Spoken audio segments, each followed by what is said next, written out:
বিশ্ব ৰক্তদাতা দিৱসৰ উপলক্ষে মৰিগাঁও অসামৰিক চিকিৎসালয়ত বৃহৎ ৰক্তদান শিবিৰ।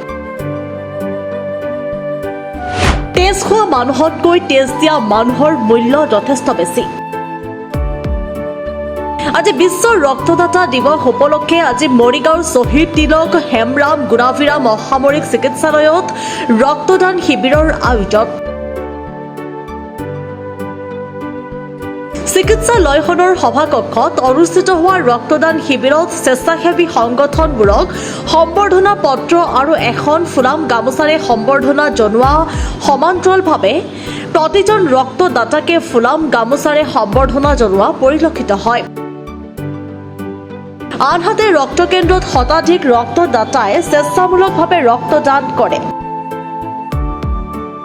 এখন সজাগতামূলক সভাত চিকিৎসক, স্বাস্থ্যকৰ্মী, সমাজকৰ্মী আৰু বহু সংখ্যক ৰক্তদাতাই অংশগ্ৰহণ কৰা পৰিলক্ষিত হয়। চিকিৎসালয়খনৰ অধীক্ষক ডাক্তৰ জিতেন্দ্ৰ নাথৰ সঞ্চালনাত অনুষ্ঠিত সভাত ৰক্তকোষৰ ভাৰপ্ৰাপ্ত বিষয়া ডাক্তৰ আব্দুল জলিল, মৰিগাঁও জিলা ড্ৰাগ ডিলাৰৰ এছ'চিয়েশ্যনৰ সভাপতি স্বৰাজ হাজৰিকাৰ লগতে ৰক্তদাতা আৰু ৰক্ত ভাণ্ডাৰৰ কৰ্মচাৰীসকল উপস্থিত থাকে। সভাখন পৰিচালনা কৰে ৰক্তকেন্দ্ৰৰ টেকনিচিয়ান খগেন মহন্তই। ৰক্তদান শিবিৰত শতাধিক স্বেচ্ছাসেৱী ৰক্তদাতাই অংশগ্ৰহণ কৰি মানৱ সেৱাৰ এক উজ্জ্বল নিদৰ্শন দাঙি ধৰে। অনুষ্ঠানত ভাষণ প্ৰদান কৰি অধীক্ষক ডাক্তৰ জিতেন্দ্ৰ নাথে কয় যে নৱপ্ৰজন্মই স্বাস্থ্যৰ প্ৰতি অধিক সচেতন আৰু দায়বদ্ধ হোৱাটো সময়ৰ দাবী। তেখেতে উল্লেখ কৰে যে এজন ব্যক্তিৰ মাত্ৰ এবটল অৰ্থাৎ ৩০০ মিলিলিটাৰ ৰক্তই আন এজনৰ জীৱন ৰক্ষা কৰিব পাৰে।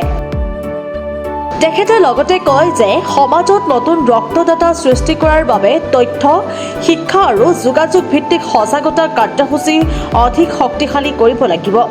এই ধৰণৰ পদক্ষেপে যুৱ সমাজক মানৱ সেৱাৰ মহান আদৰ্শৰ প্ৰতি আকৰ্ষিত কৰাৰ লগতে নিয়মীয়া ৰক্তদানৰ বাবে উৎসাহিত কৰিব। বিশ্ব ৰক্তদাতা দিৱসৰ আয়োজনৰ জৰিয়তে মৰিগাঁও অসামৰিক চিকিৎসালয় সমাজলৈ এক ইতিবাচক বাৰ্তা প্ৰেৰণ কৰে। ৰক্তদান হৈছে জীৱনদান। স্বেচ্ছাই আগবাঢ়ি অহা ৰক্তদাতাসকলৰ মানৱীয় অৱদানে বহু লোকৰ জীৱনত আশাৰ পোহৰ কঢ়িয়াই আনিব। আমাৰ মৰিগাঁও অসামৰিক চিকিৎসালয়ত আমাৰ সমূহ শুভাকাংক্ষী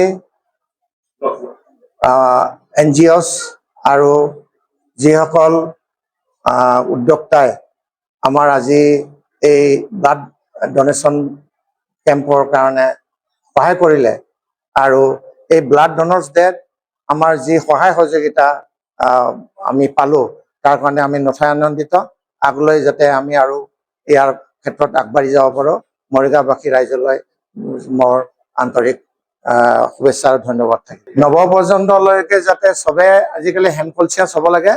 save blood and save blood products সম্পৰ্কে এৱাৰনেছ হ'ব লাগে।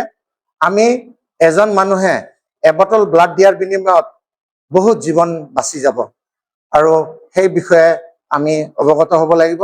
আমি যাতে আমাৰ মানৱ সমাজত গোটেইখিনি আমি আগভাগ লৈ নৱপ্ৰজন্মই যাতে আমাৰ উন্নতিৰ কাৰণে, ৰাইজৰ উন্নতিৰ কাৰণে এইখিনি আগবাঢ়ি যাব পাৰোঁ, তাৰ কাৰণে তেখেতসকলক মোৰ পৰা বিচাৰিছোঁ। এবটল বুলি কথা নাই, এবটল 300 ml থাকে। এবটল মানে কি, 1 বটলত তাৰমানে 250 ml ব্লাড থাকে আৰু 50 ml এণ্টিকোৱাগুলেণ্ট থাকে। গতিকে এই ক্ষেত্ৰত আমি ISC এক্টিভিটি বুলি কয়। ISC activity information, education and communication, এইখিনি আমি ব্যৱস্থা কৰিব লাগিব আৰু এইখিনি বাতাবৰণ সৃষ্টি কৰিব লাগিব আৰু আমাৰ ব্লাড বেংকৰ বিভাগে এইখিনিৰ প্ৰতি নজৰ ৰাখিব।